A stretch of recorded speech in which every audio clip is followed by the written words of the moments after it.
Hallo liebe Freunde, auch ihr liebt dieses Bruch- und Moorland mit seinen vor allen Dingen halb im Wald versteckten Bruchwiesen so sehr wie ich. Na dann möchte ich euch heute eine kleine Wanderung oder größeren Spaziergang vorstellen und wünsche euch viel Spaß dabei.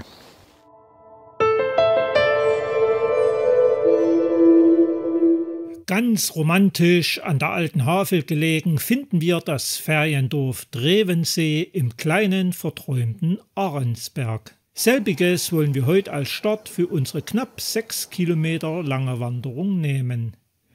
Aus dem Grundstück getreten gehen wir nach rechts und mehr oder weniger schnurstracks geradeaus, vorbei an den herrlichen Finnhütten und landen bereits nach wenigen Metern am Drevensee.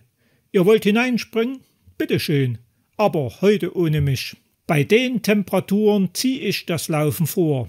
Also weiter geht's, siehe die GPS-Daten, welche ihr wie immer in der Beschreibung unter dem Video zum Downloaden findet. Denn diese Rundtour ist kein offizieller Wanderweg. Immer in Sichtweite des Sees führt uns unser Weg zur sogenannten ersten Ablage, welche der eigentliche Badestrand des Dorfes ist, mit seinem nunmehr so belehrenden Hinweisschild.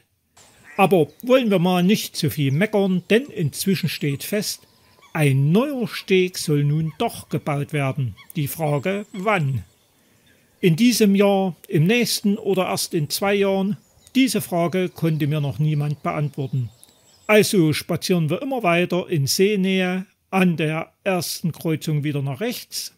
Euch kommt der Weg bekannt vor? Richtig, auf unserer Tour unter anderem zur Adlerwarte Klein-Treppow und dem Grundlosen See sind wir hier ebenfalls entlang gelaufen. Ungefähr 400 Meter und wir erkennen zwischen den Bäumen bereits den Campingplatz C10 von Haveltourist, welcher ganz lauschig am Drevensee mitten im Wald liegt. Theoretisch könnten wir auch darüber laufen.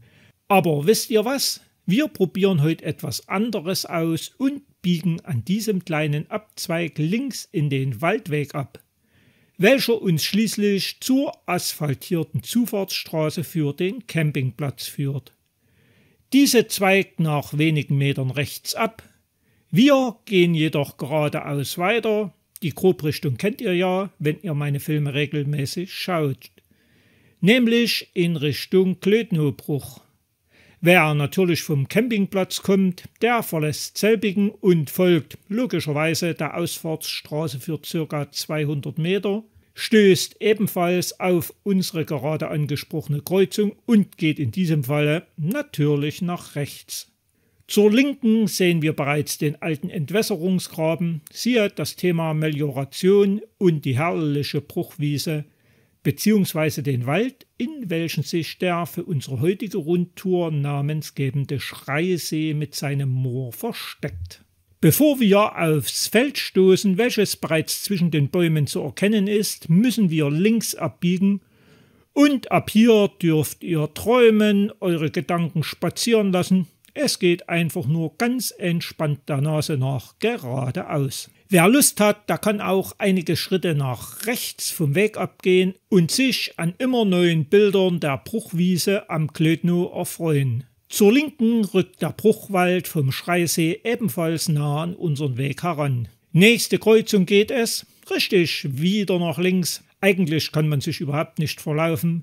Es geht quasi in einem Viereck um den Schreisee herum. Etwa 600 Meter gegangen, taucht zum einen vor uns die nächste Kreuzung auf und, na ganz genau, erneut nach links. Rechts könnte, wem die Tour zu kurz ist, beispielsweise noch ein Abstecher zum Grundlosen See machen.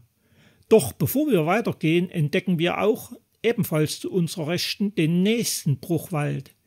Dieser gehört bereits zum Moorgebiet des gerade angesprochenen Grundlosen Sees. Ihr seht, wir befinden uns hier in einem moorreichen Gebiet. Ich finde es unheimlich spannend und interessant. Im Verlauf des Weges finden wir immer wieder wechselnde Vegetation. Links erneut das Moor, welches den Schreisee laut Karte eigentlich komplett einschließt. Eigentlich? Warum eigentlich?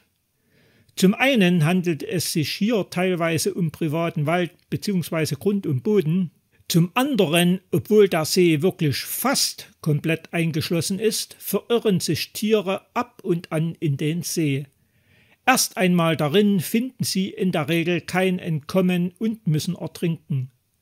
Aus diesem Grund wurde ein kleiner Zugang zum See angelegt, dazu ein Steg mit Boot, um im Katastrophenfall besagte verunglückte Tiere aus dem See fischen zu können.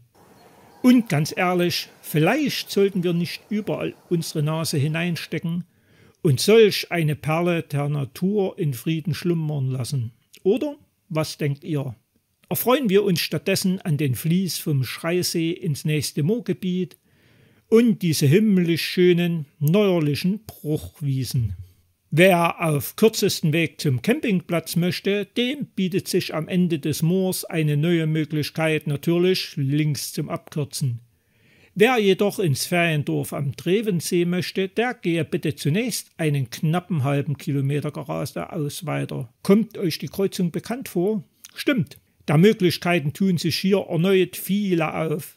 Ganz links sehen wir erneut die Zufahrtsstraße zum Campingplatz, halb links zur ersten Ablage und rechts kann man, wie ihr bereits wisst, nach Wesenberg übers Rote Moor laufen. Heute geht's jedoch geradeaus weiter. Einen reichlichen halben Kilometer weiter erkennen wir die nächste Kreuzung, dazu das passende Hinweisschild auf unser Ziel und gehen nach links die letzten Schritte, bis wir es für heute geschafft haben.